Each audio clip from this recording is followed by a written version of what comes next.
Hi, I'm Tom Spellman. Welcome to my YouTube channel, Growing with Tom Spellman. I'm here today in Rancho Cucamonga, California, at my good friend Cameron Akrami's home orchard. And we're just kind of going through and doing a review of some of the things that he's been looking at over the summer and fall. Charles Malky from IV Organics is also with us today. And one of the things we've been looking at is some sunburn and sunscald issues from the excessive summer heat that we had this year. So this is a nice dwarf avocado tree, and I can see on that branch structure that there's some blackening, and that blackening is on branches where there's no foliage, there's no cover, and this is stereotypical damage from sunburn. So this occurred July, August, September, and in order for this tree to stay healthy and to maintain this branch structure, which by the way could give us a decent fruit set here this next year, we need to get some whitewash on here and get this protected. So this is something that always happens during the hottest part of summer.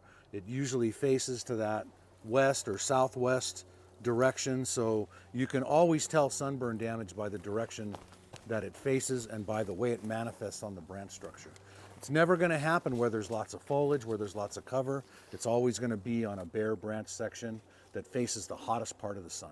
So here we are with the IV Organic 3-in-1 plant guard. It's OMRI certified for commercial organic use, as well as offers protection from damaging summer sunburn, winter sunscald, and keeps insects and rodents from penetrating this exposed, sensitive area of the plant. We're simply going to coat this sunburned area to offer it now protection from further sunburn damage. Right now we are in mid-December, and we also have winter frost to be concerned about with this particular grow zone. And this is going to offer insulation from, again, ultimately weather extremes. Too hot, too cold, plus keep this now exposed area safe from pests and disease. And we can do the same thing here. Out of curiosity, Tom, when is the right time for whitewashing your plants if this was a newly planted avocado tree? How long should you wait before you whitewash that young tree trunk? Well, the trick with a newly planted avocado tree is, you're buying a tree that's come out of a nursery row where it's been grown can tight with other avocado trees right next to it. So all of those trees are shading their neighbors. And now you take that tree home and put it out in the middle of your landscape where there's no other shade around it. The best day to whitewash an avocado tree is the day you put it in the ground. So you want to get that initial whitewash on right away, and you want to make sure that you're protecting it from those summer extremes. And I don't care whether you're planting it in October or November or December or September or August or any time during the year. You want to get that whitewash on right away, the very day it goes in the ground. Get it planted, get it irrigated, get it whitewashed.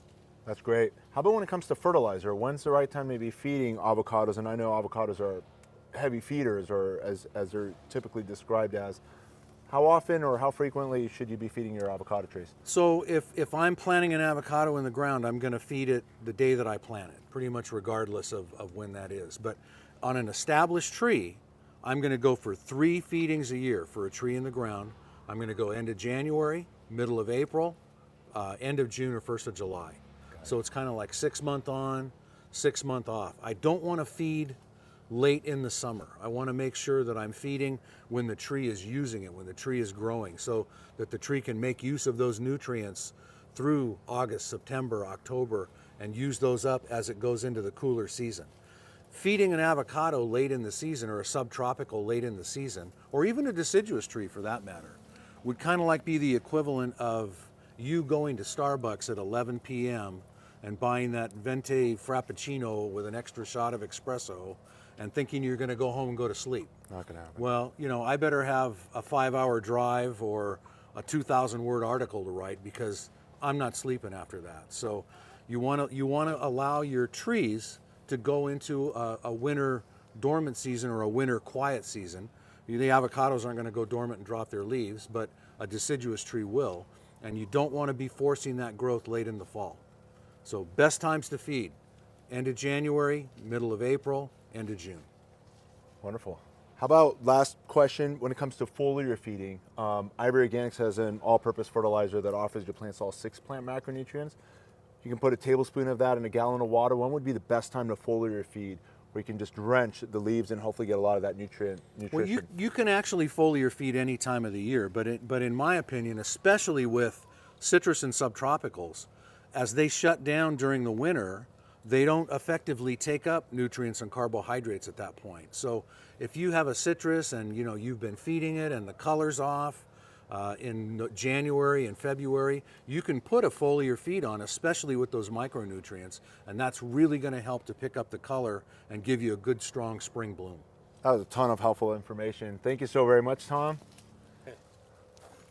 And thank you, Cameron Akrami, the Busy Gardener, for hosting us here on the Busy Gardener Homestead.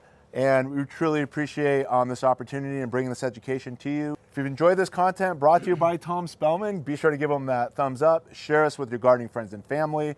As always, check out the IV Organics YouTube channel as well as the Busy Gardener. All of those links are in the video description below. And I hope you continuously learn and educate yourself and make this your best growing season. To good friends, good fruit, good health.